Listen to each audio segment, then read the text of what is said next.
Si Six ay isang desperado na plot-obsessed weirdo na napili bilang warrior ng Earth upang sakupin ang isang bagong planeta. Gayunpaman nang mapagtanto niya na ang planeta ay puno ng mga kinky alien bodies na mas mainit kaysa sa mga babaeng Earth, nagpasya siyang ialay ang kanyang buhay upang lumaban sa kanilang digmaan at makakuha ng walang limitasyong akses sa pagpalakpak bilang kapalit. You wanna see what's going on under Miss Grimm's skirt? Nagsimula ang lahat isang gabi nang tinawag ang Combat Agent 6 sa isang pulong kasama sina Astereth at Belial, kung saan sinabi sa kanya na pipiliin siya bilang isang especially iya upang mag-scout sa susunod na planeta na gustong sakupin ng korporasyon. Habang nagrereklamo siya, ipinaunawa nila sa kanya na ang kanyang tungkulin bilang combat agent ay ipaglaban sila o ipagsapalaran na matanggal sa trabaho kasama ng iba pang walang kwentang kumpay. Pagkatapos ay tumungo sila sa isang gusali kung saan ipinakita sa kanila ni Lilith isang henyo at pangatlong pinuno ng kumpanya ang kanyang imbensyon na isang hamak na pinangalanang Alice, isang high-tech na android na nilikha upang magbigay ng suporta sa Six. Matapos ibigay sa kanya ni Lilith ang isang aparato na maaaring maghatid ng anumang armas na hiniling niya sa pamamagitan ng teleportation, binigyan siya ni Astereth ng 2 utos na magtayo ng base sa pamamagitan ng paglalagay ng teleporter na ginagawang posible ang pagpunta at paglabas ng Earth, at ang pangalawa ay ang pagsisiyasat sa lugar sa sandaling makarating siya doon. Pagkatapos itinulak siya ni Astereth sa transport pod kasama si Alice at sa sandaling na-activate ni Lilith ang teleportation device, pinalipad silang dalawa sa hangin ng ibang planeta. Nang bumagsak sila, hiniling ng Six kay Alice na mag-transform sa isang jetpack para iligtas sila, ngunit sinabi ng piraso ng basura na ang tanging function na mayroon siya ay isang self-destruct mode. Pagkatapos ay ibinigay niya sa kanya ang parachute na nakalimutan ng mga dufo at kasama nito nakarating sila ng ligtas sa isang desyerto na napakatuyo, kaya nagsimulang humiyaw si Six tungkol sa kung paano niya gustong itapon ang misyon. Hindi pinansin ni Alice ang kanyang pag-ungol at tinurok siya ng ilang nanomachines na nilalayong palakasin ang kanyang immune system at protektahan siya mula sa hindi kilalang mga sakit. Habang naglalakad sila patungo sa pinakamalapit na bayan, na pagtanto ng Six na mayroon lamang siyang 300 masasamang puntos na halos hindi sapat upang bayaran ang mga armas na kakailanganin nila upang masakop ang planeta. Alam ni Alice na ang mga empleyado ng Kasaragi ay itinsik ng mga chip sa kanilang mga utak na nagbigay sa kanila ng mga puntos batay sa mga masasamang gawa na kanilang ginawa. Nagtataka siya kung bakit walang gamit sa kanya si Six, kaya inamin niya na ginagastos niya ang lahat sa mga kulturang magazine. Habang nag-uusap sila, isang grupo ng mga halimaw ang biglang sumulpot at nagsimulang habulin sila. Kaya't tumakbo sila sa mas mababang bahagi ng lupain kung saan sinimulan silang i-snipe ni Six ng isa-isa hanggang sa isang mas malaking halimaw ang nagsimulang makipagbuno sa kanya. Habang nakikipagpunyagi siya sa halimaw, pinapanood ni Alice ang cinematic na karanasan habang niloloko siya nito para sa kaiyahiyang pagpapakita. Hinintay niya itong magmakaawa sa kanya bago siya umorder ng shotgun gamit ang masasamang puntos nito na ginamit niya para sirain ang halimaw. Noon lang lumapit sa kanila ang ilang kabalyerong sakay ng mga kabayo at nagsasalita ng kakaibang lengguwahe na hindi maintindihan ng Six noong una, hanggang sa nagsimulang magpadala si Alice ng mga pagsasalin ng direkta sa kanyang utak.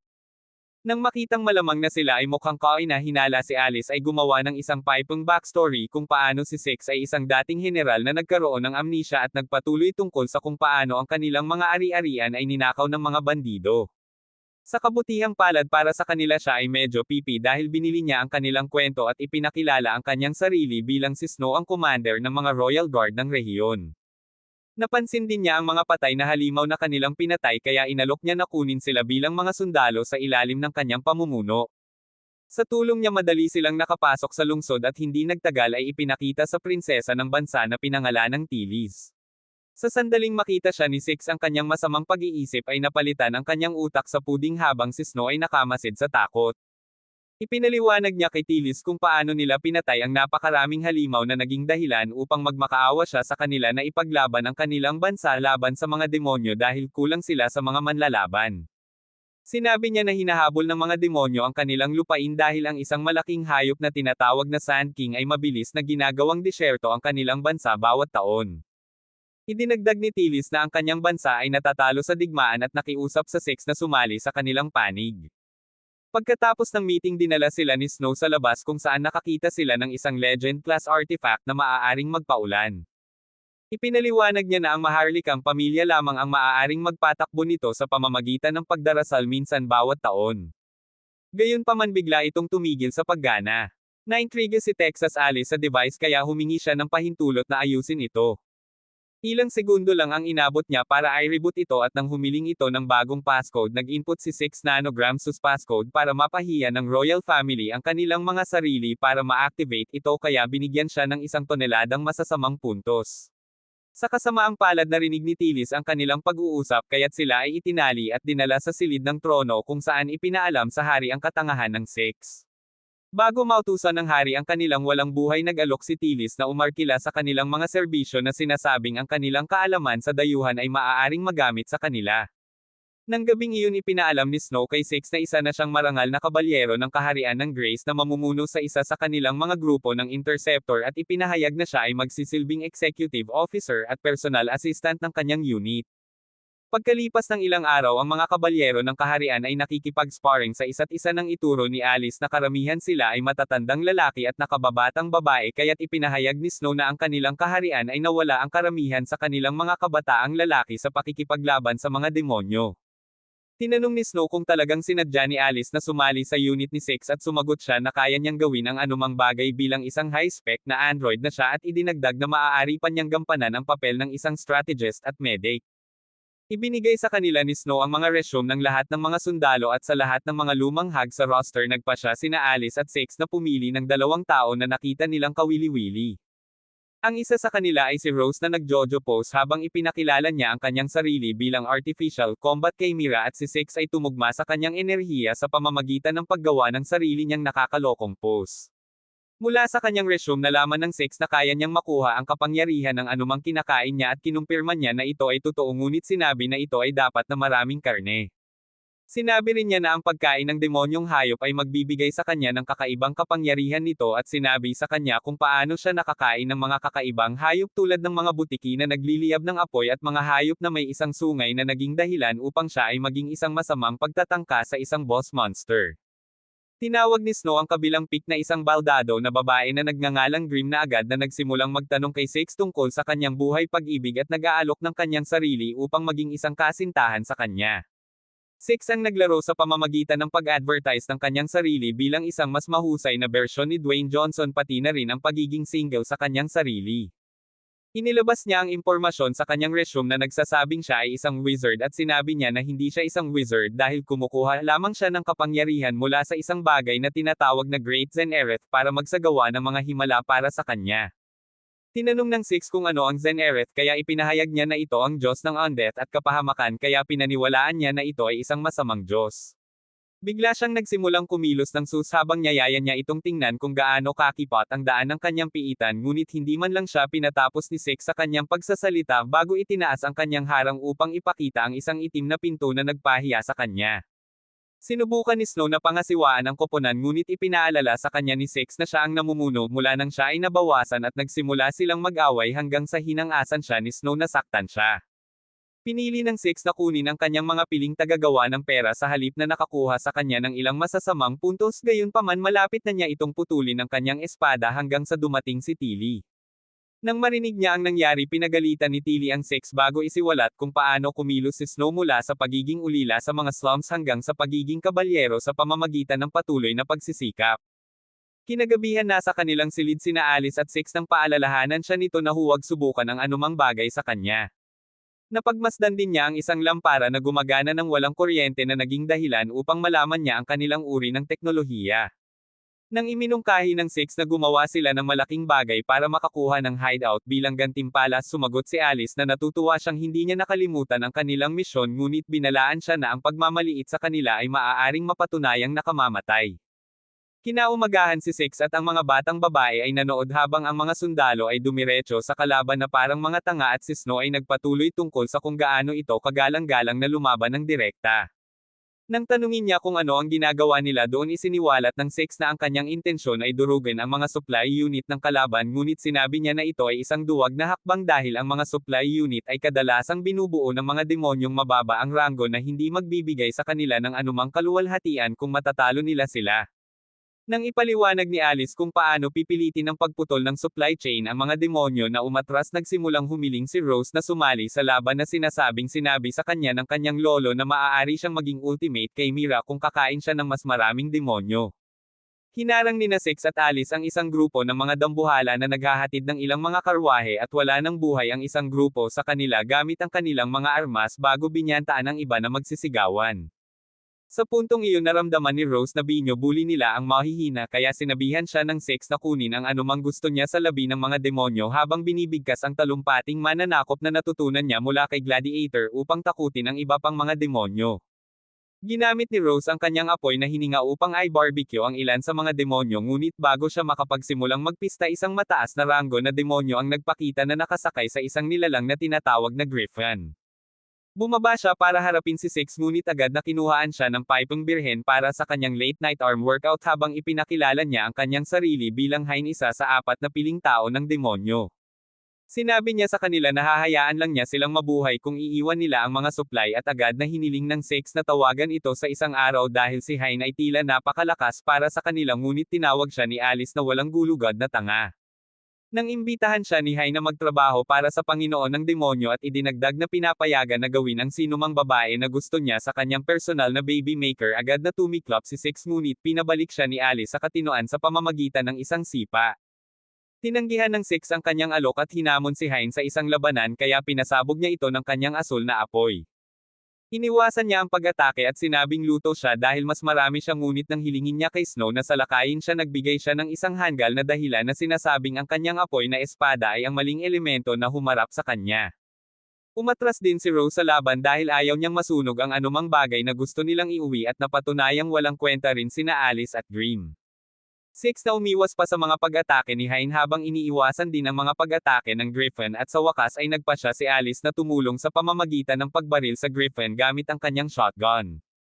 Nang magsimula silang magkaroon ng kumpiyansa isa pang malaking demonyo ang nagpakita at agad na ipinadama ang kanyang presensya sa pamamagitan ng pag-score ng home run gamit ang bungo ni Grimm na nagpaisip sa lahat na siya ay wala na. Ipinakilala ng bagong demonyo ang kanyang sarili bilang si Gatelkind isa sa 4 na piling tao ng hari ng demonyo bago nagsimulang mag-spam ang mga babae sa pag-atake sa kanya. Natigilan si Six nang makita ang dagwang katawan ni Grimm kaya napagtanto ni Alice na wala na siya ngunit nagalit ito sa kanya at handang maghiganti para sa kanya. Sinabi niya kay Alice na i-warp ang kanilang sandata sa isang balso upang mapunit niya ito at binigyan ang ibang mga babae ng ilang mga utos habang sila ay direktang humarap sa demonyo. Sa kasamaang palad ang nasasakupan ni Gatelkind ay dumating upang tawagan siya para sa isang mas seryosong isyo na naging dahilan upang siya ay lumipad bago ang Six ay magkaroon ng kanyang cool na pangunahing karakter na galit na sandali. Nagpa siya ang Six na dapat silang magkaroon ng libing para kay Grimm ngunit ipinahayag ni Snow na hindi maaaring mamatay si Grimm mula sa isang maliit na pag-atake tulad ng isang iyon. Ipinaliwanag niya kung paano masama ang pakikitungo kay Rose dahil sa pagkakaroon ng dugo ng demonyo sa kanya at kung paano rin pinahirapan si Grimm dahil sa pagkakaroon ng kakayahang muling mabuhay kahit ilang beses na siyang hindi nabuhay. Pagkatapos dinala nila si Grimm sa templo kung saan binigyan nila si Zinnereth ng isang alay upang ibalik niya ito. Umalis ang iba pang mga babae ngunit nagpa siya si Six na manatili sa templo ng magdamag at nang sa wakas ay muling nabuhay si Grimm pinayuhan niya ito na naging dahilan upang imbitahan siya sa isang petsa. Ang dalawa sa kanila ay nakasakay sa isang turbo wheelchair na ginawa ng kumpanya ng Kasaragi na sinira ang romantikong sandali ng bawat mag-asawang dinadaanan nila hanggang sa makatagpo sila ng isang pulis na nagtangkang pigilan sila.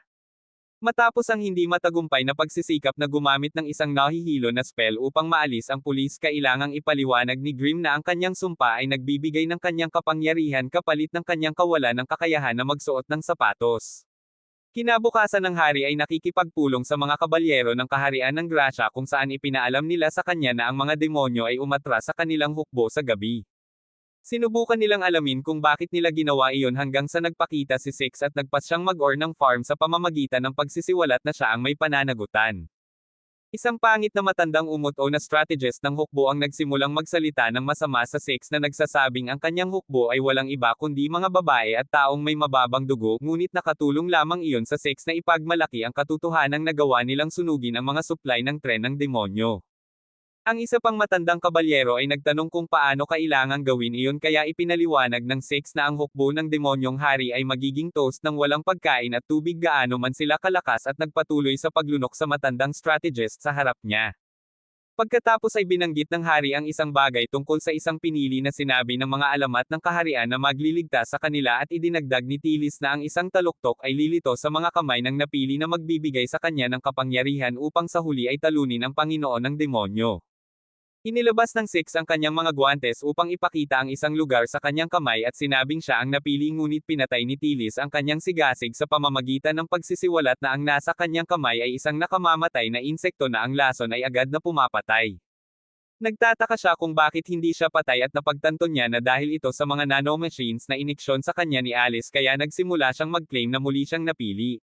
Sa kasamaang palad ipinaalam sa kanya ni Tilis na ang tuktok ay lumitaw na sa kamay ng kanyang nakatatandang kapatid na prinsipe ng kaharian. Makalipas ang ilang oras nakipagkita si Six kay Alice na sinusubukang pilitin si Rose na kainin ang isang tipaklong na sinabi niyang magbibigay sa kanya ng immortalidad ngunit ayaw kumain ni Rose ng mga surot kaya hinawakan siya ni Six sa pwesto habang patuloy siyang binyo-bully ni Alice. Pagkatapos tinanong ni Six si Rose kung bakit niya pinababayaan ang hukbong boss sa kanya kahit gaano siya kalakas at sumagot siya na ito ay para malaman kung sino siya. Ilang taon na ang nakalilipas natagpuan siya sa isang tiyak na pagkasira na napapalibutan ng mga artifact at walang anumang alaala maliban sa matandang gumawa sa kanya. Ang matanda ay nagsasaliksik ng isang bato na tinatawag na bato ng mga himala na maaaring gumawa ng anuman ngunit siya ay namatay pagkatapos nasubukan ang ipinagbabawal na salamangka. Kaya gusto ni Rose na sundin ang kanyang mga huling salita at matupad ang kanyang mga pangarap. Inihayag ni Rose na ipinangako ng hukbo na ibabahagi ang pananaliksik na ginawa nila sa mga guho kung tutulungan niya sila at marinig ito nagpasya sina Six at Alice na kunin siya bilang isang apprentice agent bilang isang paraan ng paggamit sa kanya para sa kanilang sarili. Nang gabing iyon si Six ay nasa kanyang silid kasama si Alice nang magsimula siyang mag-crash out dahil wala pa sa mga babae sa mundo ng pantasya ang nabighani sa kanya hanggang ngayon. Napagod si Alice sa kanyang kalunos-lunos na pag-ungol kaya napagpasyahan niyang suhulan siya ng isang pisil ng kanyang mga robotic plot ngunit lalo itong nag-trigger ng birhen sa kanya hanggang sa pinutol sila ni Snow sa isang imbitasyon sa isang pulong. Sa panahon ng pagpupulong ipinahayag ng general na ang mga demonyo sa tuktok ng isang lugar na tinatawag na Duster Tower na pinangalanang Risto ng kaalaman at Hill ng kapangyarihan ay natalo ang partido ng pinili. Sinabi niya na ang mga pinsala ng pinili ay hindi nasugatan ngunit nauubusan na sila ng oras at idinagdag na ang mga demonyong itinulak pabalik ng Six at ng kumpanya ay maaaring bumalik at maaaring sirain sila bago matalo ng pinili ang Demon Lord. Ibinunyag din niya na ang pinili ay nagsabi na mayroong isang kayamanan sa Duster Tower na kayang talunin ang Demon Lord ngunit walang oras upang hintayin ang kanyang paggaling na nangangahulugan na ang mga kabalyero ay aatake sa Duster Tower at kunin ito para sa kanilang sarili. Tinanong ng strategist kung may plano ba siyang dalhin sila sa kayamanan kaya ipinakita niya sa kanila ang layout ng tore na may spiral na hagdan sa loob nito at sinabing kailangan nilang umatake ng maramihan paunti-unting umakyat. Tinanong niya ang strategist kung mayroon siyang magandang estratehiya ngunit inilipat ng Slake Doofus ang tanong sa Six kaya walang pakialam na iminungkahi ng Six na sunugin nila ang tore hanggang sa lupa. Sinabi ni Snow na imposible ito dahil gawa sa bato ang tore ngunit nilinaw ng Six na maaari silang umakyat sa unang palapag at pagkatapos ay maglagay ng campfire sa gitna nito na magpapausok ng buhay sa lahat ng mga kalaban. Tinanggihan ng general ang plano at nagpas siyang sumama sa kanyang orihinal na plano ng pag-atake sa mga numero sa susunod na umaga ngunit ng oras na para sa pagsalakay nagpa siya ang Six na umupo ang kanyang koponan at maghintay hanggang gabi habang ang mga kabalyero ay nagpapatuloy sa kanilang walang kabuluhang labanan. Nagsimulang magyakan si Snow tungkol sa kung paano nila kailangang sumali sa laban upang makilala sila pagkatapos talunin ang mga demonyo sa tuktok ng tore ngunit sinabi ni Six na masyado siyang natatakot na harapin ang mga boss na iyon ng direkta kaya maghintay siya hanggang sa gabi nang magising si Grim at makabuo ng isang bagong plano. Tinawag siyang duwag ni Snow at nagpas siyang pumasok ng mag-isa ngunit bumalik siya ng pagod sa gabing iyon nang makitang si Grim ay nananaginip tungkol sa kanila. Kasunod ng plano ng Six gumamit sila ng nail gun upang ayusin ang ilang mga pako sa mga dingding ng tore na nagbigay daan sa kanila na umakyat sa tore mula sa labas hanggang sa makarating sila sa punto kung saan nahulog si Snow dahil sa pagod. Nahuli siya ng Six at nagpas siyang ipigibak siya na nauwi sa pagkakataong nagnanasa siya habang ang kanyang mga kahangahangang melon ay dumidiin sa kanyang likod. Maya-maya nakarating sila sa tuktok ng tore kung saan si Risto at Hill ay nagmamaang-maangan na parang mga tanga hanggang sa binagsak ng Six si Risto sa itaas na palapag. Nakahawak si Risto sa mga rehas ng tore kaya iminungkahi ni Alice na batuhin siya ng mga ito hanggang sa tuluyang mahulog ngunit sinabi ni Hill na hindi niya hahayaang saktan nila ang kanyang kapatid. Sinabihan ng Six ang lahat ng mga babae na pumulot ng mga bato na kanilang ihahagis kay Risto kapag sinalakay sila ni Hill at nagpatuloy sa paghagis ng sarili niyang bato kay Hill. Nang makabalik si Risto sa taas nanlamig si Hill ngunit bago pa man siya makapagreklamo ipinaalala sa kanya ni Six na buhay pa ang kanyang kapatid bago siya bina-blackmail sa pamamagitan ng pagkuha ng kayamanan kapalit ng walang malay na katawan ni Hill. Kalaunan ng gabing iyon nakipagkita si Snow kay Six sa kanyang silid para bigyan siya ng isang bag ng mga barya na sinabi niyang bayad niya para sa misyon.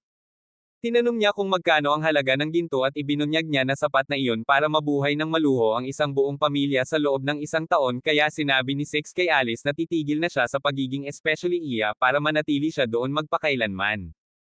Pagkalipas ng ilang araw nakipagkita ang General kina Snow at Six at ipinaalam sa kanila na ang kayamanan na natagpuan ng kanilang unit sa pagsalakay sa tower ay nagbukas ng daan para sa partido ng bayani patungo sa kastilyo ng Panginoon ng Demonyo ngunit ang kanilang squad ay inatake ni Hein.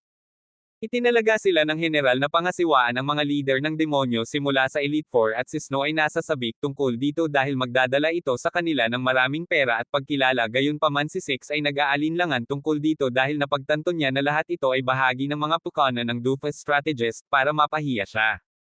Makalipas ang ilang oras si Six at ang kanyang hukbo ay nagtipon sa mga bukid ng si Snow ay gumawa ng isang optimist na pangunahing talumpati. Sinabi ni Alice kay Six ang kanyang plano na kinasasangkutan nilang tumakas matapos magpanggap na maglalaban kung mabangga nila si Hein dahil inaayos pa ang kanyang shotgun kaya ipinaabot ni Six ang impormasyon sa crew. Gayunpaman si Snow ay nagsimulang bumagsak mula noong siya ay nagnanais ng kaluwalhatian at si Six ay kailangang ipaliwanag na hindi siya handang ilagay ang kanyang buhay sa linya dahil sa mga plano ng palihim na strategist na iyon. Sa kasamaang palad ay nagpakita si Hein kasama ang isang batalyon ng mga demonyong sundalo pati na rin ang isang malaking rock monster. Habang isiniwalat ni Snow na ang rock monster ay isang magic golem tumakbo ang mga commander ng hukbo ng Six upang harapin ang iba't ibang paksayo ng mga demonyo na iniwan si Hein sa kanya at sa mga babae. Lalong lumayo ang labanan ng mag-isa si Snow na humarap kay Hein para masubukan niya ang bagong ice sword na binili niya. Nagpa siya si Rose na harapin ang Griffin upang mameriende niya ito at si Alice ay yumako sa responsibilidad na gisingin si Grim na iniwan si Six na mag-isa upang harapin ang golem. Umakyat si Rose sa likod ng Griffin at sinimulang kagatin ang ulo nito habang sina Snow at Hein ay may magandang lumang power fantasy na magkaharap. Sinubukan ng Six na pasabugan ng bala ang golem ngunit mas mahina ito kaysa sa iyong mga linya sa isang off-bati kaya hiniling niya kay Alice na magmadali kay Grim. Ibinunyag ni Alice na tuluyan ng nahimite si Grim at nang makarating ang golem sa kanilang lokasyon ay hiniling niya sa Six na bumili ng oras habang nag-order siya ng ilang plastic na pampasabog mula sa kanilang punong tanggapan. Sinubukan ng Six na suntukin ang golem ngunit napagtanto niyang wala na siyang lakas nang magsimulang sumakit ang kanyang braso.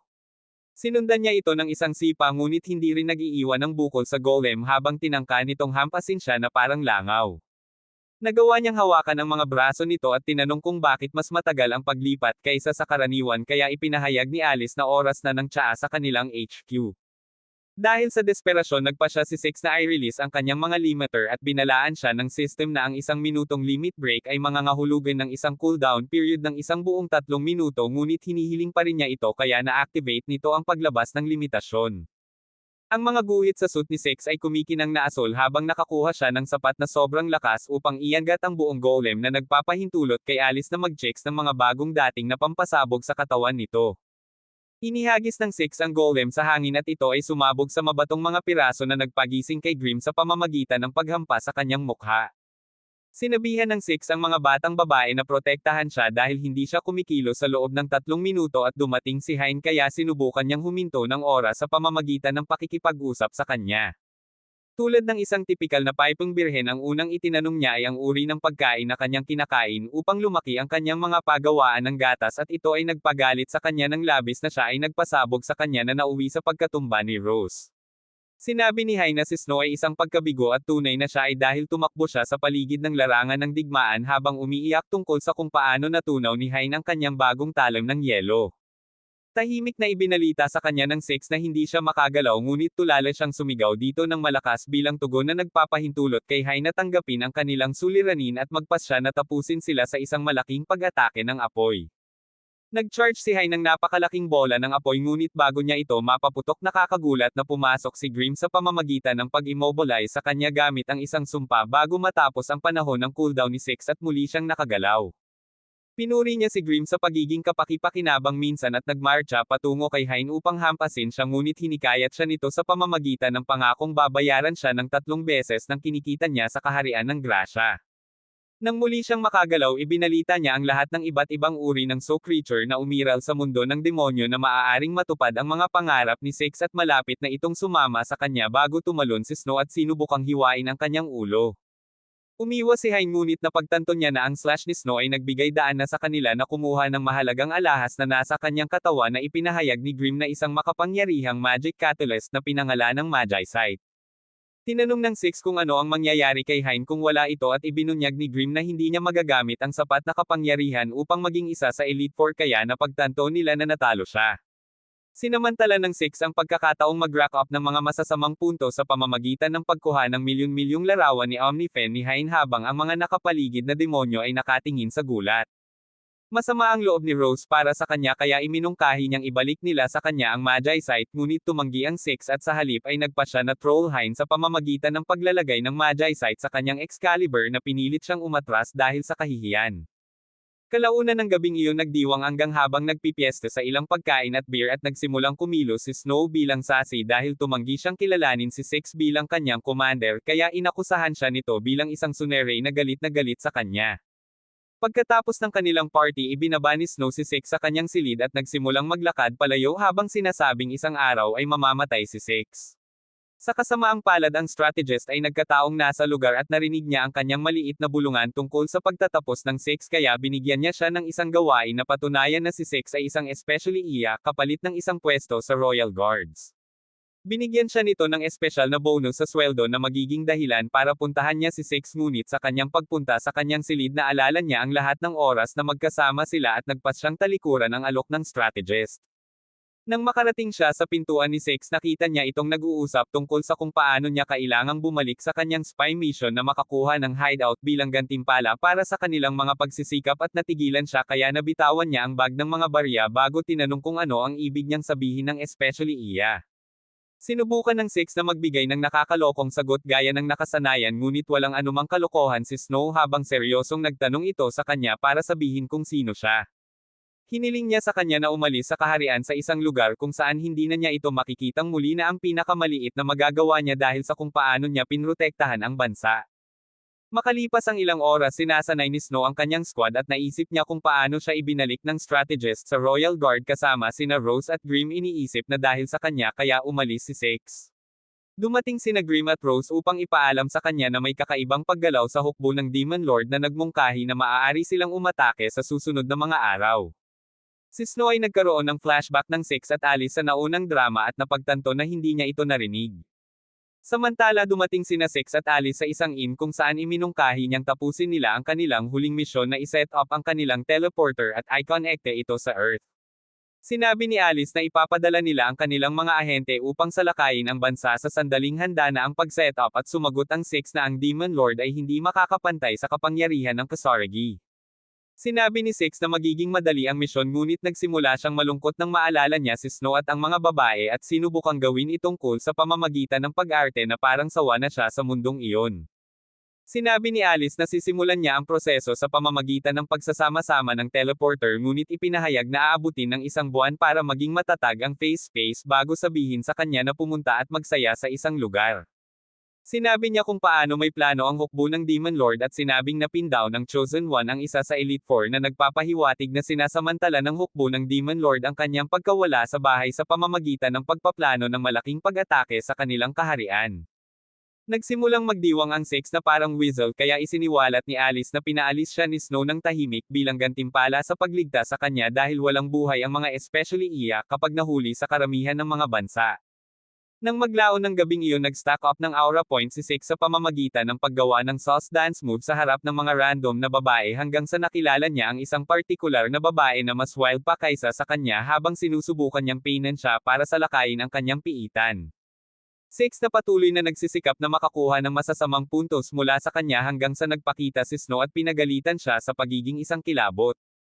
Nang tanungin niya kung ano ang kanyang ginagawa, sinabi niya na naghahanda siyang salakayin ang hukbo ng Demon Lord na naging dahilan upang makipagtalo siya sa kanya dahil sa hindi paniniwala sa kanyang mga salita. Pinaghiwalay sila ni Rose at tinanong si Six kung bakit siya umalis sa militar na ikinagulat niya na hindi siya sinuntok ni Snow. Nagsinungaling siya na umalis siya dahil pinipilit siya ni Snow na gumawa ng mga kakaibang dance moves kasama siya kaya pinagalitan siya nito habang papalayo. Sinimulan siya ng Six na troll sa pamamagitan ng pag-roleplay kung gaano siya nangangailangan ng tulong laban sa paparating na pag-atake ng hukbo ng Demon King na naging dahilan upang magtalo sila nang sabihin niyang hindi niya kailangan ang tulong nito.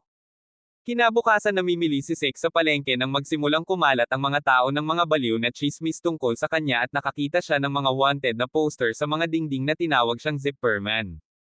Pagbalik niya sa silid, kinulit siya ni Alice sa pamamagitan ng pagtawag sa kanya ng Zipperman bago tingnan ang evil point meter sa kanyang pulso at pinuri ang kanyang pagsusumikap. Sinabi niya na magsisave sila ng 200 masasamang puntos para sa kanilang trump card at gagamitin ang natitira sa mga minahan.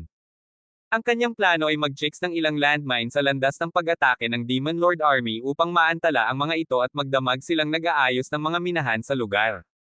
Pagbalik nila sa bayan, napansin nilang umiiyak ang mga tao kaya tinanong nila ang isang tindera kung ano ang nangyari at ang sagot ng tindera ay nawala na ang pinili. Nang makabalik sila sa kanilang silid, sinabi sa kanya ni Alice ang ilang impormasyon na natuklasan niya na nagsiwalat na ang Chosen One ay halos may isa sa Elite Four na pinangalan ng Faultless Beat, ngunit gumamit ang kaaway ng spell na tinatawag na Random Teleport na nagpadala sa kanilang dalawa sa isang lugar na hindi kilala. Sinabi ni Six na masama ang loob niya para sa Chosen One dahil nasa iisang bangka siya kung hindi gagana ng maayos ang teleportation device. Sinabi ni Alice ang katotohanan na ang kwento na nagsasabing ang pinili ay nakatadhana upang talunin ang Demon Lord ay tumpak sa ngayon at ang Six ay sumagot na imposible para sa bayani na umalis lamang sa entablado sa kalagitnaan ng kwento. Tinanong ni Alice si Six kung paano karaniwang napupunta ang mga kwento ng Chosen One sa mga nobela at pelikula kaya sumagot si Six na natalo siya sa isang mahigpit na kaaway nagsasanay upang lumakas at pagkatapos ay maghihiganti sa kalaunan. Ipinahayag ni Alice ang katotohanan na ang Chosen One ay natalo na ng isang beses ng mga boss sa Duster Tower na karaniwang nangangahulugan na magsasanay siya upang lumakas at maghihiganti. Napagtanto ng Six na ang alamat ng pinili ay nawala sa Riles dahil kinuha niya ang tore kaya tinanong niya si Alice kung mayroon silang magagawa. Iminungkahi ni Alice na magpadala sila ng mga kemikal at biological na armas na karaniwang ipinagbabawal, ngunit agad na tinanggihan ng Six ang ideyang iyon kaya nakaisip siya ng pangalawa na mag-isa na pumunta sa kastilyo ng Demon Lord, magwasak sa sarili at ilabas ang lahat. Tumanggi muli ang Six kaya't ibinalita niya kung gaano kaluto ang bansa nang walang pinili na nagbigay sa kanila ng ideya na pareho silang nakasakay na tumakas. Nang sila ay nag-iimpake, dumating si Tilis kasama ang ilang mga gwardya at hindi man lang sinubukan ni Six na marinig ang mga ito bago tumanggi sa kanila. Tinanong niya kung nakilala niya ang kanilang parashoot at kinumpirman niya ang kanyang mga hinala sa pamamagitan ng pagtawag sa pangalan ng device kaya inakusahan niya silang mga especially iya mula sa ibang bansa. Sinubukan itong itanggi ng Six ngunit nang iminungkahi niya na pahirapan sila, agad siyang napangiwi nang umamin siyang isang especially iya. Natawa siya sa paraang nagpapakitang pinaglalaroan lang siya at nagpalit ng gamit sa pamamagitan ng paghingi ng request sa kanya. Hiniling niya sa kanya na panoorin ang huling paninindigan ng mga kabalyero sa pakikipagsagupaan sa hukbo ng Demon Lord kinabukasan at sabihin sa mga tao sa kanyang bayan ang tungkol sa kaharian ng para makapaghanda rin sila para sa hukbo ng Demon Lord.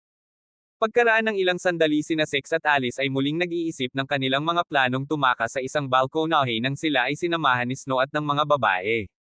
Ipinaalam sa kanila ni Snow na ang kanyang sarili, sina Grim at Rose, ay nakatalaga sa pangunahing gate bilang huling linya ng depensa ng kaharian at pinayuhan sila ng Six na tumakas kung ang mga bagay ay magiging mapanganib.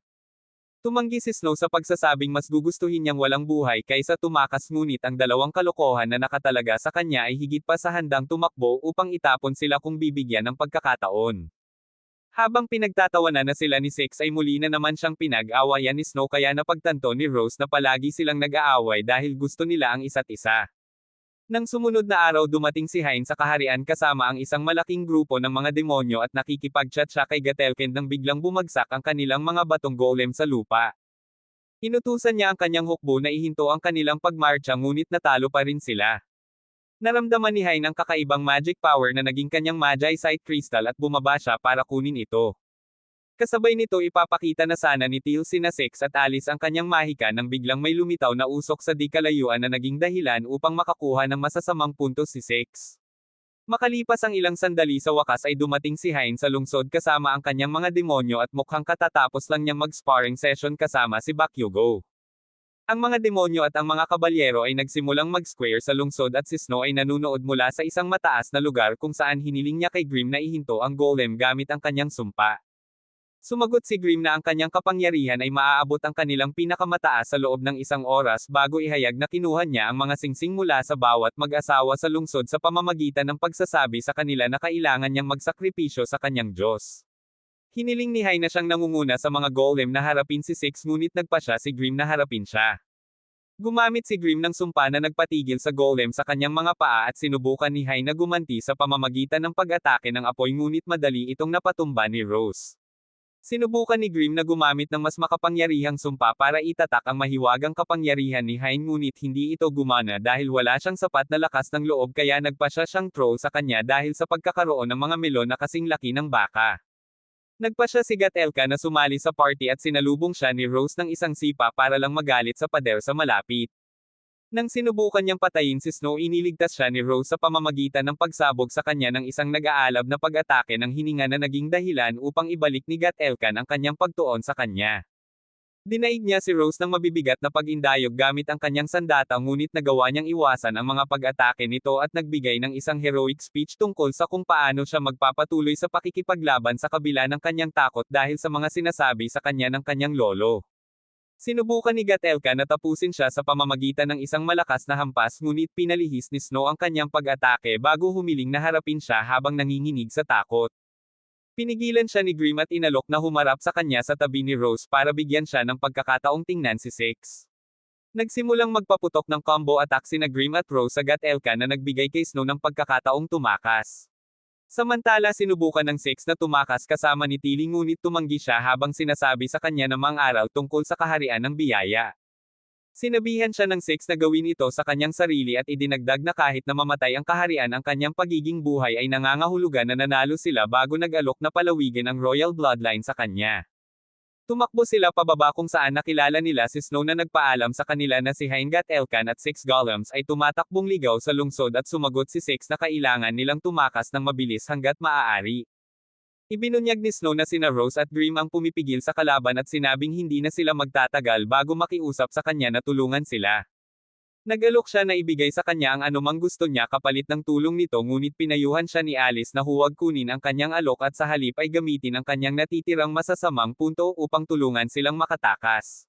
Sinabi ni Six na wala siyang magagawa dahil isa lang siyang civilian which was her fault at nagsimula siyang maglakad palayo bago siya hinawakan ni Snow sa braso.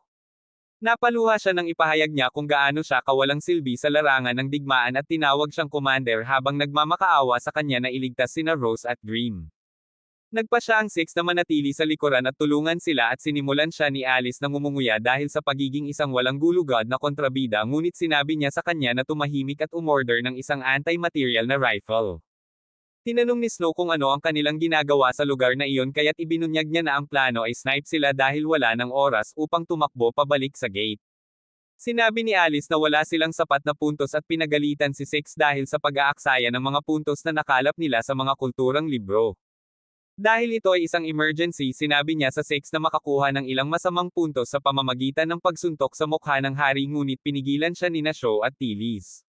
Hiniling sa kanya ni Snow na laruin ang kanyang mga kanya ng calcium sa halip at naging tensyonado ang eksena habang naghihintay ang lahat.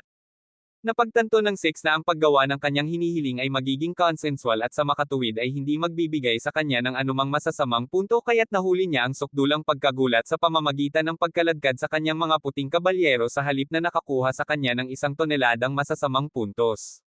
Samantala ang lungsod ay nagiging madugong gulo at nagpumigla si Rose na makagat kay Gadelken hanggang sa isang malakas na pagsabog ang nagpabagsak sa batong golem na kinatatayuan ni Hein. Ilang iba pang mga pagsabog ang nagpabagsak ng ilang iba pang golem at agad na napagtanto ni Hein na ito ay gawa ng Six. Ginabayan ni Alice si Six habang pinasabog niya ang mga natitirang golem sa lugar at hindi nagtagal ay lumipad na ang hukbo ng demonyo patungo sa kanila. Sina Hein at Gadolkin ay nakarating sa kastilyo kasama ang ilang iba pang mga demonyo at nang ang Six ay nabigo na gumawa ng isang pag-atake kay Gadolkin, tinawag ng demonyo ang katotohanan na ang baril ay may limitadong mga putok na natitira. Si Gadolkin ay nagplanong mag-atake ng sabay-sabay kasama si Hein at si Snow ay nag-alok na sakupin ang mga regular na demonyo habang sina Six at Alice ay humarap sa elite na 4 na miyembro. Sinabihan ng Six si Alice na utusan ang kanyang balso at pinalayas ang ilang demonyo na sumubok na umatake sa kanya gamit ang baril bago siya inipit ng isa sa kanila.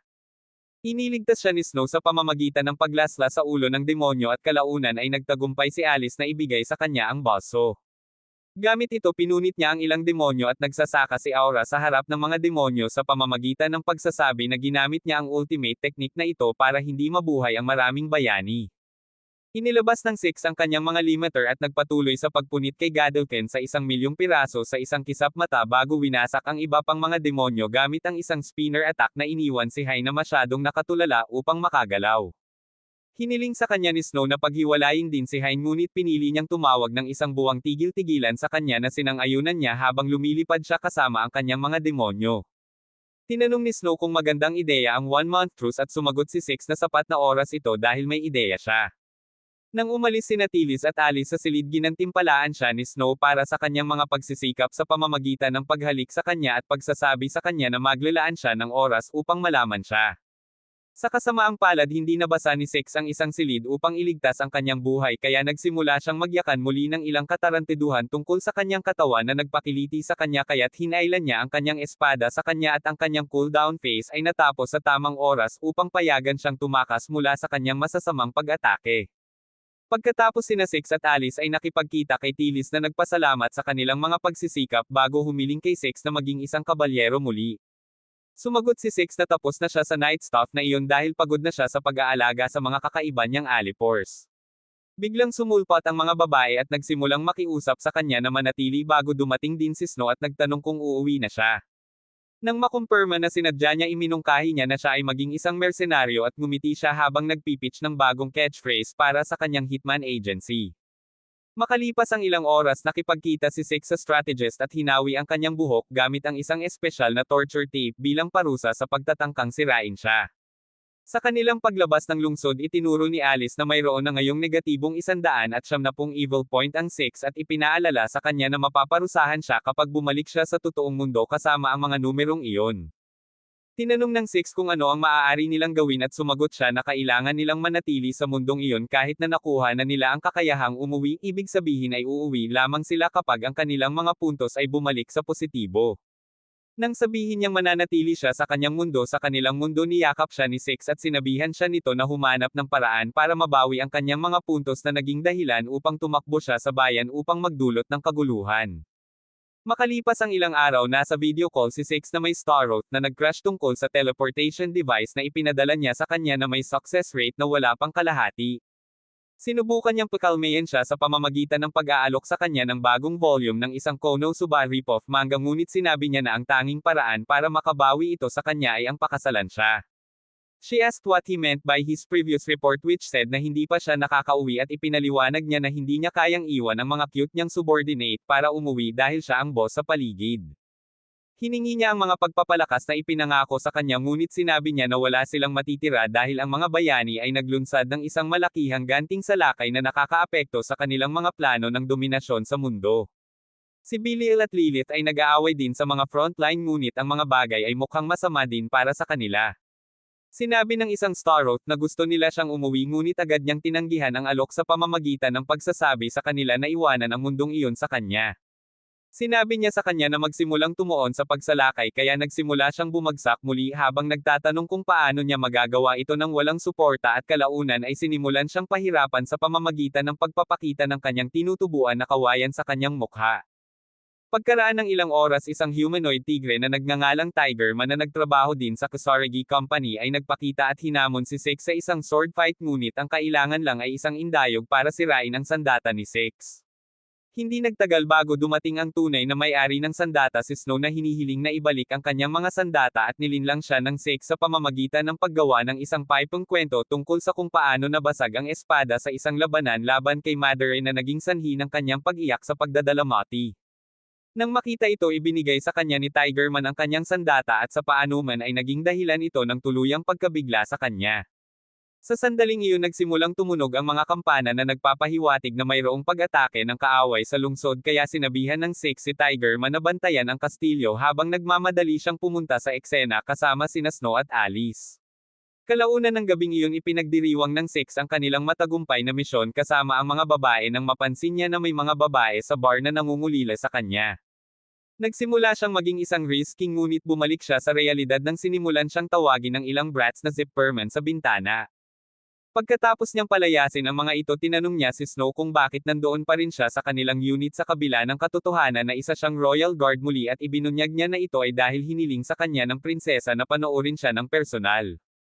Tinanong niya si Alice kung bakit siya pumunta sa bar kasama nila sa kabila ng katotohanan na hindi siya kumakain at sinabi niya na ito ay dahil nag-iipon siya ng isang ulat na ipapadala sa Kusarigi HQ. Nang tanungin niya kung ano ang kanyang sinasaliksik sinabi niya na ito ay ang posibilidad na ang mga pansik sa lupaing iyon ay lason sa mga taga-lupa at ipinahayag na ang karne na kanyang kinakain ay talagang orc na karne na parang gusto niyang ihagis. Humingi si Alice ng tulong kay Shaw sa isang espesyal na pagsisiyasat kinabukasan na kung saan ay upang tingnan ang isang kakaibang karne ng ahas na nasa kanilang mesa. Pagdating nila sa kagubatan na pagmasdan nila ang ahas na nilalang na nakikipaglaban sa iba pang nilalang na nagbigay kay Alice ng data na kailangan niya. Sa kanilang paglabas nakita nila ang isa sa mga ahas na nilalang na nakabitin sa isang puno na napapaligiran ng mga itlog ng isang nilalang na kilala bilang head splitters at sinubukan silang bigyan ng babala ng Six na ito ay maaaring mapanganib ngunit ang mga batang babae ay lumapit pa rin sa puno. Bigla silang nakarinig ng mga kakaibang ingay ng hayop na kinilala ni Alice bilang mga ingay na ipinapadala ng mga nilalang sa kanilang mga kasama. Biglang may lumipad na palako na ikinagulat ni Six kaya tumakbo siya sa ibang bahagi ng kagubatan kung saan nakatagpo siya ng kakaibang halimaw na alimango. Napansin niyang nasugatan ito at naging kaibigan niya ito sa pamamagitan ng pagsasalita ng wika nito. Gayunpaman nang sinubukan niyang makipagkamay dito lumitaw si Snow mula sa kung saan at hiniwa ito sa kalahati. Nang maglaon ng gabing iyon ang mga batang babae ay nagsasalo-salo sa ilang higit pang mga pagkaing karne nang sabihin ni Rose ang katotohanan na si Grimm ay dati nang nagpatawag ng ilang mga undead na nilalang sa isang malokong ritual na ginawa niya sa kanilang pagkawala. Tinanong ni Alice kung anong uri ng undead ang ipinatawag niya at ibinunyag niya na nagpatawag siya ng isang multo na naging dahilan ng pagyo ni Alice ng ilang minuto tungkol sa kung ano ang pakiramdam ng mga multo sa mundong iyon. Dahil dito nagkaroon siya ng kaunting argumento kay Grimm nang sabihin niya na walang ganoong bagay na si Zen Eret at lalo pa niyang sinabi na ang immortalidad ni Grimm ay dahil sa katotohanan na siya ay isang kakaibang nilalang at hindi dahil sa isang Diyos na bumubuhay sa kanya. Nagpasya si Grimm na patunayan ito mismo at nanatiling determinado si Alice na durugan ang anumang paniniwala niya gamit ang kapangyarihan ng agham. Pumunta sila sa isang liblib na lugar kung saan sinubukan ni Grimm na isakripisyo ang isang kuneho ngunit nawala ang kanyang lakas ng loob kaya hiniling niya sa Six na tulungan siya. Nang tumanggi ang Six inalok ni Alice na gawin ito ngunit nagpasya si Grimm na pangalagaan ang buhay ng kuneho sa pamamagitan ng paggamit ng ilang lutong karne sa halip. Inilagay niya ang karne sa gitna ng magic circle at umawit ng ilang salita na nagpakinang sa magic circle. Nauwi ito sa pagpapatawag ng isang napaka-jiggly na espiritu na nagsabing matagal na siyang wala sa mortal na mundo. Sa simula ay natuwa si Six na makita ang espiritong mommy na ito sa buong kaluwalhatian ngunit nang malaman niya na hindi alam ni Grimm kung ano ang ipinatawag niya nagsimula silang mag-brainstorming ng mga paraan upang maibalik siya. Ang sinaunang espiritu ay humiling sa kanila na gumawa ng isang kahilingan na sinasabing siya ay magbibigay ng anumang mga hangarin na mayroon sila at si Six ay hindi nag-aksaya ng oras bago nagnanais ng isang ang espiritu ay malapit ng ipagpalit ang kanyang kaluluwa para dito hanggang sa magambala sila ni Alice sa pamamagitan ng pagtawag sa kanya ng isang murang hologram. Ipinakilala ng espiritu ang kanyang sarili bilang isang dakilang diablo na naglingkod sa Panginoong Zenrith ngunit bago pa niya matanggal ang kanyang pangalan ginawa siya ni Alice na umikot sa pamamagitan ng paghagis ng magic mat sa paligid. Tinanong ni Alice ang espiritu kung nasaan ang kanyang tunay na katawan at tinawag siyang con artist na labis na ikinagalit ng espiritu kung kaya't sinubukan nitong pigilan ang kanyang puso sa pamamagitan ng isang magic blast. Sa kasamaang palad ang kanyang pag-atake ay walang nagawa dahil ang android ay walang mga puso kaya nagpasya siyang patunayan ang kanyang sarili sa pamamagitan ng pagtupad sa anumang hiling nila. Nais ni Alice na gumawa siya ng dalawang matitirahan na planeta at ang espiritu ay nagsimulang matakot kaya sinabi niya sa kanya na alisin ang Panginoon ng demonyo at lahat ng mga demonyo sa paligid. Muling bumagsak ang espiritu at hiniling sa kanya na hilingin ang isang bagay na mas normal kaya sinabi sa kanya ni Alice na alisin ang Barre sa kanilang palikuran sa bahay. Natik nito ang espiritu ng labis na nag-transform ito sa isang napakapangit na anyo at sa huli ay tinakot niya ito sa pamamagitan ng paghiling na linisin nito ang kanilang palikuran. Makalipas ang ilang araw sinubukan ni Tilly na i-activate ang Rain device gamit ang sus password na itinakda ng Six ngunit hindi ito gumana kaya ipinagpalagay niya na dahil kailangan niya ng audience. Dumating ang Six at ipinaalam niya sa kanya na mula nang masira ang kanilang artifact sa ulan ang kanilang bansa ay walang sapat na tubig na nagpapahiwatig na sila ay nag-aangkat ng mga bato ng tubig mula sa kaharian sa tabi nila na pinangalan ng Taurus ngunit sinabi na huminto sila sa pag-import kapag naayos na ang artifact. Nang oras na para gamitin ito ayaw ng hari na magdasal kaya nawala siya. Sinabi ni Tilly na nagpapadala siya ng Snow sa Taurus bilang isang messenger habang hinahanap nila ang kanyang ama at hiniling si Six na i-escort siya sa venture na ito. Iminungkahi ng Six na sabihin niya ito ngunit ipinagpatuloy niya ang kanyang briefing habang sinabi niya sa kanya na ang prinsipe ng korona ng Taurus ay isang simplang na walang alinlangan na susubukan na magpainit ng nyebe. Sinabi niya na gusto niyang protektahan niya ang Snow kung sakaling may mangyari na masama at mahuli sa akto ang Crown Prince bago ipaliwanag na ang pagsubok na manligaw sa isang messenger ay isang internasyonal na insidente na maaaring gamitin bilang leverage upang maging mas maayos ang kanilang negosasyon. Tinawagan ng Six ang ipinapa-blackmail niya sa kanya kaya inalok niya na bigyan siya ng ilang impormasyon na dati nang hinanap ni Alice kapalit ng kanyang mga serbisyo. Nang tanungin niya kung ano ang impormasyon isiniwalat niya na ito ay impormasyon sa lahat ng iba't ibang mga guho sa buong kontinente at sinabi rin sa kanya na mayroong isang hindi napag-aralan na pagkasira sa Taurus. Makalipas ang ilang oras pinaikot-ikot ni Alice hanggang sa isang kotse at ang mga babae ay naging mas masaya kaysa sa dati hanggang sa isang kayeg ng mga demonyo ang nagsimulang habulin sila mula sa likuran. Nang subukan ni Alice na iliko ang sasakyan upang maiwasan ang mga demonyo nahulog si Grim kaya bumalik sila upang kunin siya. Pagdating nila sa Taurus sinabi sa kanila ng mayordomo na nagngangalang Harmel na ang prinsipe ng korona ay naghanda ng isang piging para sa kanila ngunit hindi iyon sapat para kay Snow na nagsimulang sumuhol sa kanya upang bigyan sila ng 1 toneladang bato ng tubig habang naglalakad ito kasama niya.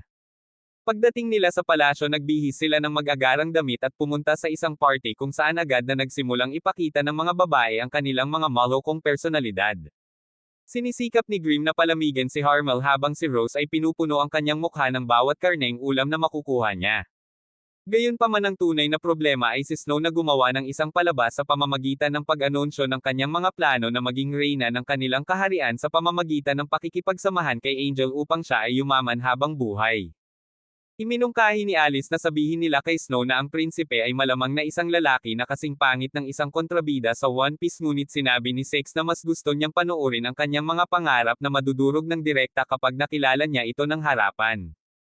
Nang magpakita si Angel agad na sinubukan ni Snow na iris siya sa kabila ng kanyang malaj-colored na hitsura at napagtanto nito ang kontrabida duo na napakalayo na ni Snow na kaya niyang akitin ang isang orc para sa pera.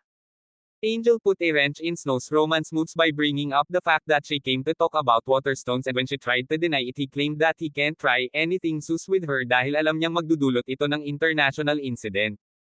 Samantala ipinakita ni Grim ang kanyang sariling kabaliwan sa pamamagitan ng pag-crash out matapos malaman na may kasintahang si Harmel at sinubukan niyang sampain siya ngunit nag-backfire ito at nabuhusan siya ng tubig. Makalipas ang ilang minuto dumating sina Alice at Six sa isang silid na may kakaibang kumikinang na silid na inaakala nilang may isang uri ng nilalang na inaalagaan sa loob nito. Naputol ang mga ito nang lumitaw ang isang kakaibang batang lalaki na nagngangalang Russell at nagpakilalang isa sa Elite 4 Nanograms Demon King. Pinutol ng Six ang kanyang aura farming session sa pamamagitan ng paghawak sa kanya sa mukha at nagkataon na pumasok si Hein sa silid ng sandaling iyon dahilan para sugurin siya ni Six. Hiniling niya kay Alice na maglabas ng ilang mga poses at nang ibigay niya ito sa kanya kinulong niya si Hein at ginamit siya bilang isang hostage para pigilan si Russell sa pag-atake sa kanila. Sinabihan niya si Russell na panoorin ang pagsisimula niyang makipaglaro sa kanya sa paraang sus habang umaawit si Alice ng mga papuri sa kanya dahil sa pagiging isang demonyong hamak. Sinabihan siya ni Russell na palayain si Hein na sinasabing duwag ang pagkuha ng mga hostage ngunit ipinaalala sa kanya ng Six na ang mga demonyo ay gumagamit ng mga taktika na tulad nito sa lahat ng oras. Six na kinuha ang mga bagay sa susunod na antas sa pamamagitan ng paghawak sa mga una ng gatas ni Hein hanggang sa nagsimula siyang humingi ng awa. Bigla siyang nagmarcha patungo kay Engel at inakusahan siya ng pagbebenta ng mga bato ng tubig sa mga demonyo bilang isang paraan ng pakikipag-alyansa sa kanila. Ipinaliwanag ni Engel na ito ay higit pa sa isang non-violence pact kaysa sa isang alyansa at sinabi na ang kanyang kaharian ay hindi nilayo na lumaban sa kaharian ng grasya. Ipinahayag ni Snow ang katotohanan na ang mga demonyo ay nakikipagdigma sa sangkatauhan dahil sa Sand King na ginagawang disyerto ang kanilang lupain at sinasabing ang mga demonyo ay nagkukunwaring gusto lamang ng kapayapaan. Binyantaan din siya nito sa pagsasabi na ang kanyang bansa ay maaaring tawaging traidor kapag ang ibang mga bansa ay nagsasama-sama upang harapin ang mga demonyo. Pinutol siya ni Hein sa pagsasabing handang itigil ng mga demonyo ang digmaan kung ang mga tao ay at ito ay naging dahilan upang magtalo ng kaunti ang dalawang babae bago ihayag ni Hein na ang mga demonyo ay may kakayahang panghawakan ang Sand King salamat kay Prinsipe Engel. Sinabi pa niya na ang mga sinaunang guho sa Taurus ay naglalaman ng isang bagay na maaaring talunin siya at idinagdag ni Engel na hindi na kailangang makipaglaban kapag nawala ang hari ng buhangin. Sinabi ni Hein na hindi hahayaan ng mga demonyo na magkaroon sila ng mga bato ng tubig at tinanong si Engel kung sino ang kanyang mga tunay na kaalyado sa pagitan ng mga demonyo at ng kaharian ng grasya. Upang mapili siya sa kanilang panig sinimula ni Snow na kuskusin ang kamay ng prinsipe sa kanyang mga melon habang nagsusumamo sa kanya na sila ang mabubuting tao. Gayunpaman itinugma ni Hein ang kanyang lakas sa pamamagitan ng pakikipaglovey-dovey sa prinsipe na naging dahilan upang magsimulang mag-away ang dalawang babae. Naiinggit si Six sa katotohanan na ang kanyang harem event ay nangyayari sa ibang tao at lumipat si Engel sa pagsasabing hindi nila kakayanin ang mga diplomatikong usapin sa pamamagitan ng mga hindi pa nabubuong away na ganoon. Lalong naging agresibo ang mga babae sa kanilang mga pang-aakit ngunit wala man lang epekto iyon kay Engel o kahit papaano ay tila ganoon hanggang sa binigyan niya ng isang polyhis na kindat si Six na dumurog sa kanyang diwa. Sinabi ni Six na may gagawin siyang ligaw at pinakiusapan si Alice na bantayan siya kaya pumayag itong suportahan siya. Nakipagkita ang Six kay Engel at pinahiya siya sa pamamagitan ng paglalagay ng kanyang hilaw na karne sa kanyang ulo na nakakuha sa kanya ng ilang masasamang punto sa proseso. Kinabukasan ipinaalam ni Tillis sina Six at Snow na dahil sa kanilang mga aksyon opisyal na nagdeklara ng digmaan si Taurus sa kaharian ng grasya at hiniling nilang ibigay ang dalawa sa kanilang kustodiya upang maiwasan ang isang ganap na pagdanak ng dugo. Sinabi ni Tillis kay Snow na aalisin niya siya mula sa posisyon ng commander ng mga kabalyero na naging sanhi ng pag-iyak niya sa kanyang pagtubos. Tinanong ni Tillis kung paano sila makakakuha ng tubig at iminungkahi ni Snow si Tillis na sabihin ang mga mahiwagang salita ngunit pinili niya na ipadala sila sa isang misyon upang makahanap ng water artifact sa teritoryo ng Sand King. Pagdating nila sa gitna ng disyerto tinipon ni Snow ang maraming water buds na ipinadala nila sa kanila upang kunin at nasasabik siya sa katotohanang babawi siya sa kanyang trabaho. Nahirapan ng Six na paniwalaan na ang maliliit na buds ay naglalaman ng tubig kaya ipinaliwanag ni Grimm na sila ay nakompress gamit ang magic na naging dahilan upang simulan ni Alice ang isa pang science versus magic debate sa pagitan nila. Maya-maya lang ay nagsimulang mag-vibrate ang paligid kaya't sumakay sila sa kotse at kumilos ng mabilis hanggang sa makita nila ang isang malaking nunal na lumitaw mula sa lupa na kinilala nila bilang Sand King. Napagtanto ni Snow na ang mga buds na kanilang nakalap ay bahagi ng katawan ng Sand King ibig sabihin sila ang mga organo na nagpapahintulot sa Sand King na mag-imbak ng tubig sa katawan nito. Biglang hinabol sila ng Sand King kaya sinabihan ni Alice ang lahat na tumalon sa labas ng kotse kapag nagbigay siya ng signal. Upang maiwasan ang galit ng Sand King tumalon sila palabas ng sasakyan iniwan ang karwahe ng mga water buds na naipon nila sa loob habang ito ay sumabog. Napanatili ng Six ang isa sa mga water buds ngunit nalungkot pa rin si Snow dahil malapit na ito at nagtaas pa siya ng mas malaking issue sa pamamagitan ng pagtatanong kung paano sila uuwi. Naglakad ang Six at ang mga batang babae sa ilalim ng nagliliyab na araw ng disyerto ng Texan ng maraming oras at dumating sila sa punto kung saan iminungkahi ni Alice na gumamit ng ilang mga punto upang makakuha ng isang tolda upang hindi sila mamatay sa init. Kumikilam ang tiyan ni Grimm nang sabihin niya sa Six na kailangan niya ng pagkain at sinabi ni Snow na ang tanging paraan para mabuhay sila ay kainin ang anumang halimaw na masasalubong nila sa kanilang paglalakbay. Sumangayon ng Six sa ideyang ito ngunit nang maghanda sila ng ilang orc nagsimula siyang mag-crash out dahil tumanggi siyang kainin ang karne at kailangan nilang pilitin siyang pakainin. Nang maglaon ng gabing iyon nasa tent hanggang at random na iminungkahi ni Alice na dapat nabunutin ng Six ang mga puting mandirigman ni Snow. Nagsimulang magdebate ang mga babae sa kanyang katinoan kaya pinaalalahanan sila ng Six na nakakuha siya ng mga punto sa paggawa ng masasamang gawain. Nakipagdebate pa rin si Snow at sinabi pa niyang ginawa niya ito kay Rose ngunit hindi sumang-ayon si Rose sa ideya. Itinuro ni Alice na naroon si Grimm at walang malay kaya hindi nag-aksaya ng panahon si Six na ibunyag ang kanyang mga itim na kabalyero na nagbigay sa kanya ng ilang masasamang punto.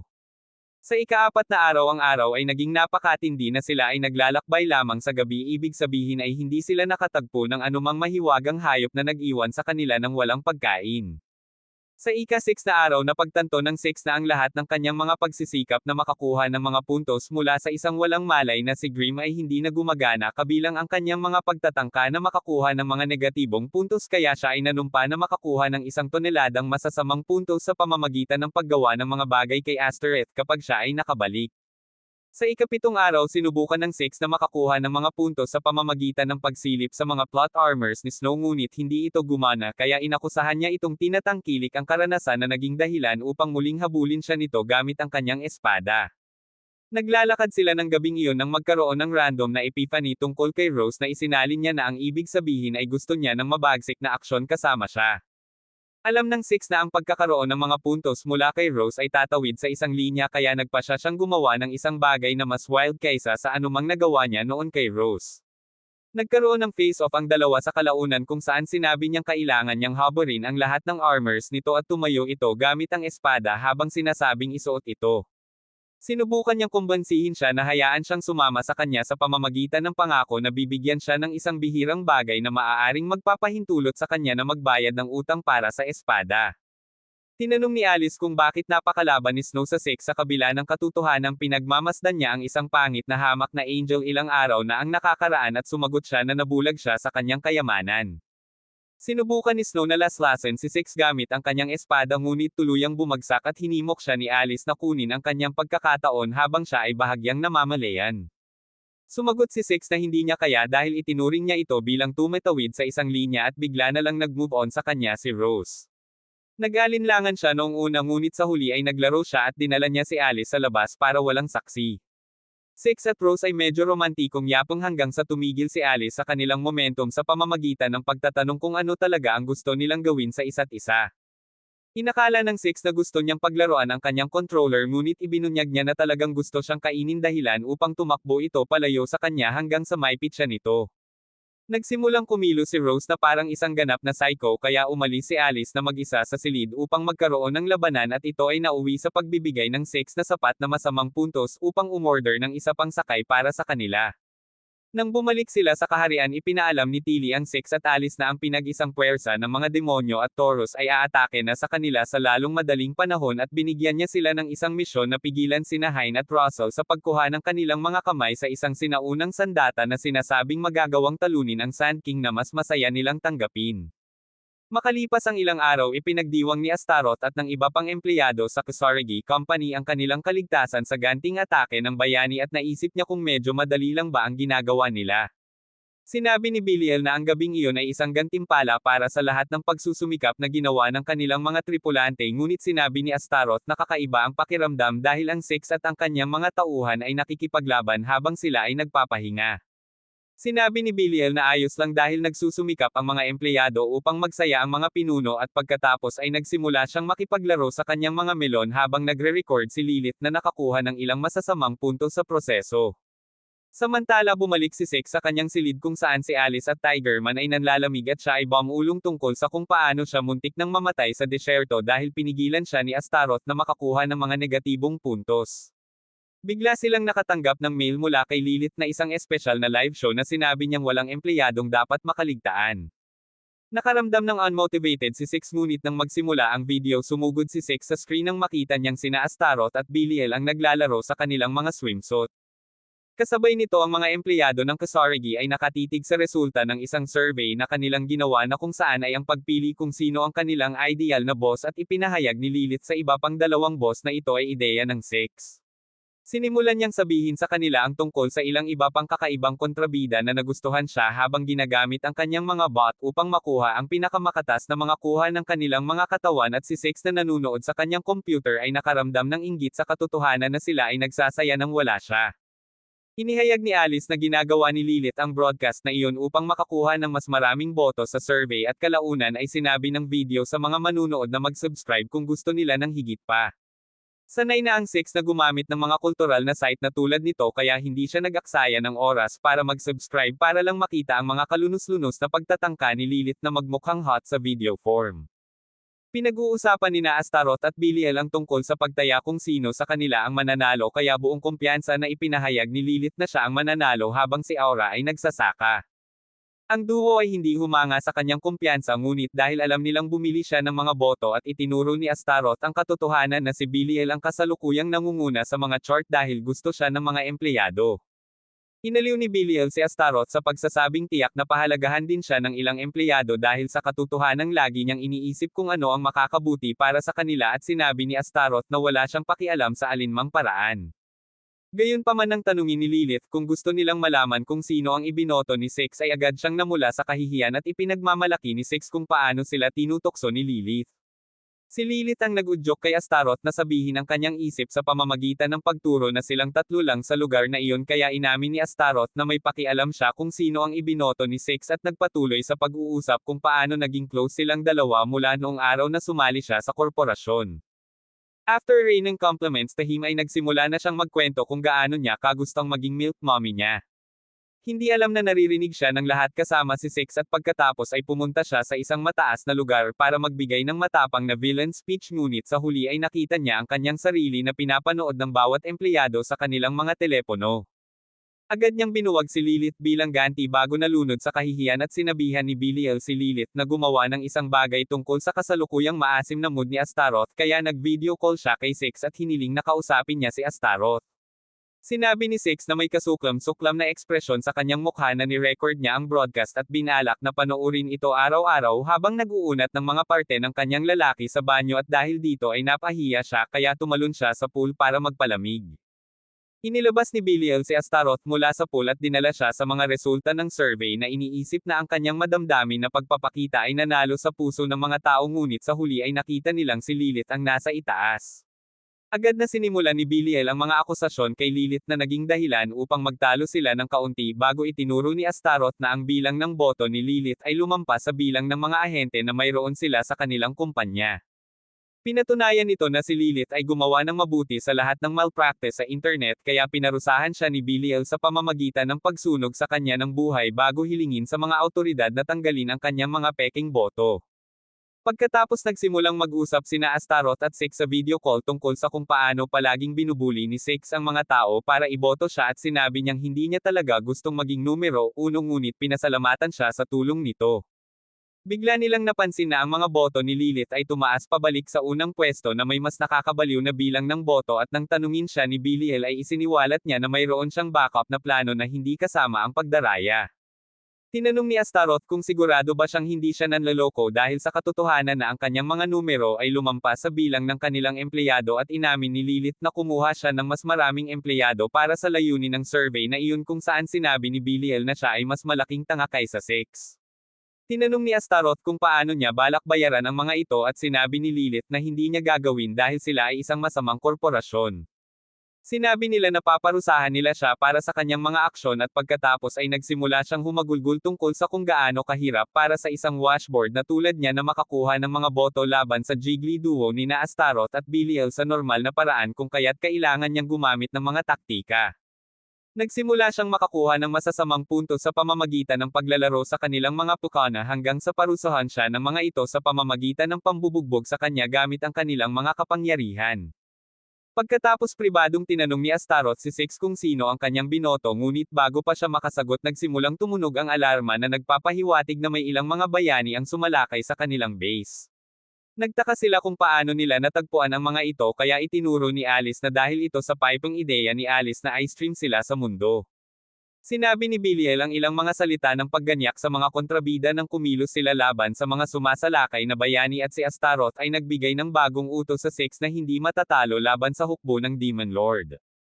Pagkatapos niyang tapusin ang tawag ipinahayag ni Alice na may plano siyang talunin ang hukbo ng Demon Lord at sinabihan si Six na matulog dahil maaga silang magsisimula.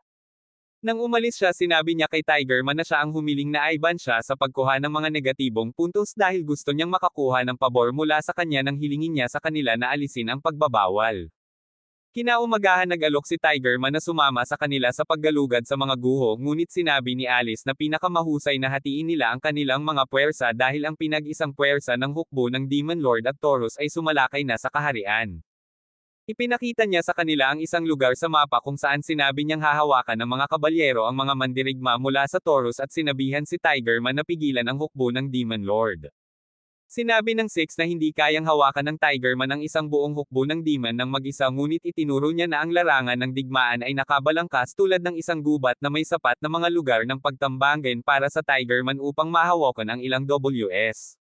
Idinagdag niya na habang pinipigilan ng mga kabalyero at Tigerman ang kaaway siya at si Six ay babalik sa Taurus upang banta sila sa pagsusumit gamit ang sinaunang sandata at ang mga lalaki ay pumalakpak bilang tugon sa kanyang napakatalino na masamang plano. Makalipas ang ilang oras nakasakay na sa kotse ang main team at tinanong ni Rose si Alice kung bakit sila pabalik sa Taurus kaagad pagkatapos ng deklarasyon ng digmaan na sinagot niya na ito ang pinakamagandang oras para pumunta doon dahil ang kalaban lang nila ay ang mga leader ng Demon Lord na nandoon na. Nagsimulang umiyak si Snow sa katotohanang natatanggap siya ng bawas sa sweldo kaya nagsimulang ipagmalaki ni Six kung gaano siya kay Omen hanggang sa isiniwalat ni Alice na siya ang nagbibigay sa kanya ng allowance. Nag-alok siyang bigyan si Snow ng allowance at pati na rin ng bonus kung natapos nila ang misyon ng walang anumang sagabal kaya nabuhay muli si Snow nang sumumpa siya na gagawin niya ang kanyang makakaya. Tinanong ng Six si Alice kung maaari nilang kunin si Snow upang maging bahagi ng Kasaragi dahil sa kung gaano siya keitoko, ngunit sumagot si Alice na siya ay mas gold-digging scum kaysa isang kontrabida kaya hindi siya magkasya. Pagdating nila sa Taurus nanunood sila ng kampo ng demonyo sa labas ng gate nang lumabas ng gusali sina Hein at Russell at nag-usap tungkol sa ilang kakaibang mga kaaway na natalo nila na paulit-ulit na bumabalik. Sinabihan ni Hein si Russell na magpahinga dahil ginamit niya ang lahat ng kanyang mahika, ngunit sinabi ni Russell na hindi niya kailangan dahil ang mga combat kay Mira ay may walang katapusang magic power na nangangahulugan na maaari siyang gumamit ng magic ng tubig sa buong araw hanggat hindi siya nauubusan ng pagkain. Hein told him to eat up since tomorrow is their big day and he left while telling her to stop treating her like a brat. Nag-isip ang Six kung ano ang gagawin at sinabi ni Grim na pinakamahusay na pumasok sila sa loob habang gabi pa para mas ulit nila ang kanyang kamangha-manghang kapangyarihan. Ipinahayag ni Snow ang katotohanan na hindi mahulaan ng mga demonyo na babalik sila sa Taurus sa lalong madaling panahon at iminungkahi nilang salakayin ang mga demonyo sa kalagitnaan ng gabi sa halip na tuklasin ang mga guho. Sinabi ni Six na hinding-hindi siya makakagawa ng isang bagay na sobrang pile at sinabi ni Snow na nalilito siya dahil ginawa niya ang planong iyon sa pagtatangkang kopyahin si Six sa kanyang mapanlinlang na paraan. Gayunpaman iminungkahi ng Six na magpahinga sila para sa gabi at sundan sila sa mga guho sa susunod na araw na nagpapahintulot sa kanila na labanan ang mga bitag at matrigger ang mga bitag na mag-iiwan sa kanila na pagod at mahina kapag naabot na nila ang layunin. Sasampalin daw nila sila kapag nakahinga sila ng maluwag at sinabing hinding-hindi niya sasayangin ang magandang pagkakataong iyon sa isang pag-atake sa gabi kaya pinuri siya ni Alive dahil sa wakas ay kumikilos siya bilang isang mapanlinlang na kontrabida. Gaya ng plano sinundan ni Six at ng kanyang team ang mga demonyong general habang sila ay pumunta sa mga guho na parang isang sci-fi na pelikula at hindi napigilan ni Snow na subukang kumuha ng ilang mga scrap na nasagasaan nila para maibenta niya ito sa eBay. Sinira ni Hein at Ross ang lahat ng mga robot na umatake sa kanila habang ang Six at ang kanyang mga barkada ay nanunood mula sa isang ligtas na distansya at kalaunan ay napahinto sila ng may na-trigger na ilang mga bitag sa lugar. Napansin ni Russell na nasugatan ni Hein ang sarili habang sinusubukang protektahan siya kaya sinimulan niyang pagalingin ang pinsala nito sa pamamagitan ng mahika habang sinabi ni Hein sa kanya na siya lang ang makakatulong sa kanila na itaboy ang Sand King. Nang lumipat silang dalawa hiniling ng Six kay Grim na sumpain sila para magkaproblema sila pagkatapos mawala ang kanilang kakayahang gumamit ng mahika at sumagot siya na kailangan niyang magsalita sa malakas na boses para mangyari ito na maglalantad sa kanila. Dumating sina Russell at Hein sa silid na sinabi nilang pakay at tumayo sila sa labas ng silid na kinalalagyan ng sandata na maaaring magpabagsak sa Sand King. Itinuro ni Hein na napakalaki ng sandata kaya ipinaliwanag ni Russell na ang armas ay unang ginamit upang panasan ang mga unggoy na dumarami sa ibabaw. Sinabi ni Russell na gagamitin nila ang sandata para lipulin ang mga tao pagkatapos gamitin ito sa Sand King at tinanong ni Hein kung bakit galit na galit si Russell sa mga tao. Sinabi ni Russell na kinasusuklaman niya ang mga tao dahil ito ang kagustuhan ng lumikha sa kanya at ipaalala kay Hein kung gaano rin niya kinasusuklaman ang mga tao sa pamamagitan ng pag-uulat ng mga kakaibang bagay na ginawa sa kanya ni Six. Nang buksan ni Russell ang silid ng sandata ay inilabas siya ni Six sa pamamagitan ng isang sipa sa mga alahas ng pamilya habang ang iba pang mga babae ay nakapalibot kay Hein. Matapos malaman ang kanilang plano nagsimulang magreklamo si Hein tungkol sa kung gaano hindi patas na nakinabang sila sa kanilang pagsusumikap hanggang sa sinabi ni Alice na hindi humihinga si Russell. Ilang minuto ang lumipas ay binigyan ni Alice si Russell ng isang shot ng gamot na gumising sa kanya at nang tanungin niya kung ano ang nangyari sa kanya ay sinabi ni Six na inilabas niya ito sa mahinang suntok at ipinahayag din na hinihintay niya itong muling mabuhay upang maaga nila ang sandata. Itinulak ng Six si Russell sa isang pader habang hinihiling sa kanya na buksan ang silid at sabihin sa kanila ang lahat tungkol sa kung paano gumagana ang makina. Inactivate ni Russell ang makina ngunit biglang pumasok sa loob nito at lumabas ang makina sa silid upang ipakita ang parang Gundam nitong anyo. Hinawakan muli ng Six si Hein para protektahan ang kanyang sarili ngunit hindi ito pinansin ni Russell habang pinapaikot niya ang device habang sinasabing gagamitin niya ito para lipulin ang Sand King pati na rin ang mga tao. Nagsimulang magbigay ng kontrabida speech si Hein habang nag-teleport siya at sinubukan siyang pigilan ni Six na umalis ngunit nagawa lamang niyang nakawin ang kanyang plot armor na nagpahiya sa kanya habang binibigyan siya ng ilang masasamang punto. Inihagis ng Six ang piraso ni Hein bilang isang distraction na naging daan upang makatakas sila kay Russell at sa kanyang gamit at tumakbo sila palabas kung saan nakita nilang naghihintay na si Russell sa kanila. Sinabihan sila ng Six na tumakbo pabalik sa loob ngunit sinimulan ni Russell na gamitin ang kanyang higanting robot upang sirain ang gusali habang sinasabing lipulin niya silang lahat. Sa loob ng gusali nagsimulang mag-brainstorming ang team para sa isang planong talunin si Russell at sinubukan ni Grimm na sumpa si Alice ngunit sa halip ay natamba sila sa kisame. Rose suggested she negotiate with Russell since kay Mira silang dalawa at baka may malaman kung saan siya nanggaling in the process kaya pumayag si Six. Gayunpaman napansin niyang nanginginig siya sa takot kaya sinabihan niya itong manatili sa loob ng gusali at bantayan si Grimm habang papalabas siya para harapin si Russell mismo. Dahil dito nagtalo sila ng kaunti bago tinanong ni Six si Alice kung mayroon siyang anumang maliliwanag na ideya para sa kanila. Sinabi ni Alice na mayroon siyang ideya ngunit sinabi na mayroon itong tatlong panganib na nauugnay dito.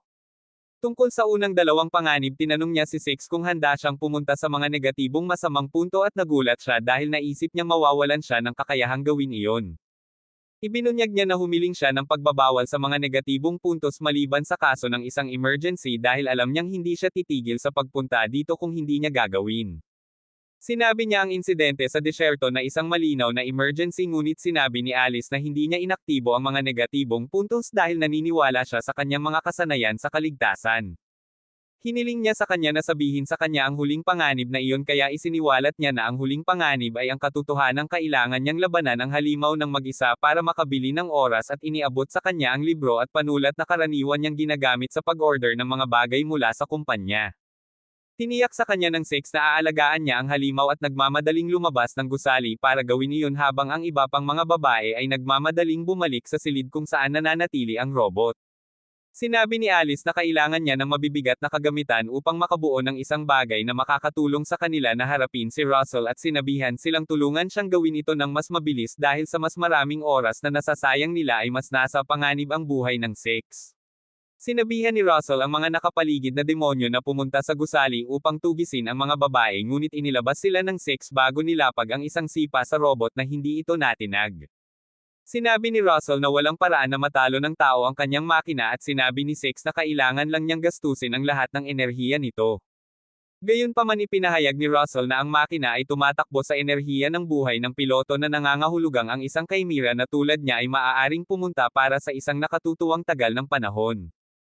Iniwasan ng Six ang ilang mga pagtatangka ni Russell na pigilan siya at pinigilan siya sa paghabol sa mga babae sa pamamagitan ng paghahagis ng flash grenade na pansamantalang nabulag kay Russell na nagbigay sa kanya ng pagbubukas upang ipatawag ang halaga ng mga armas ng buong hukbo sa lugar na iyon. Ginugol ng Six ang susunod na 2 oras na sinusubukang pasabugin ang Gundam ni Russell sa lahat ng mga armas na mayroon siya ngunit wala ni isa man sa mga ito ang gumana at napagtanto ni Russell na pinipigilan lang niya si Alice na magluto. Nagpa siya si Russell na habulin ang mga babae ngunit tumalon si Six mula sa likuran at nilaslas ang binti ng kanyang robot gamit ang kanyang balso dahilan para madapa ito.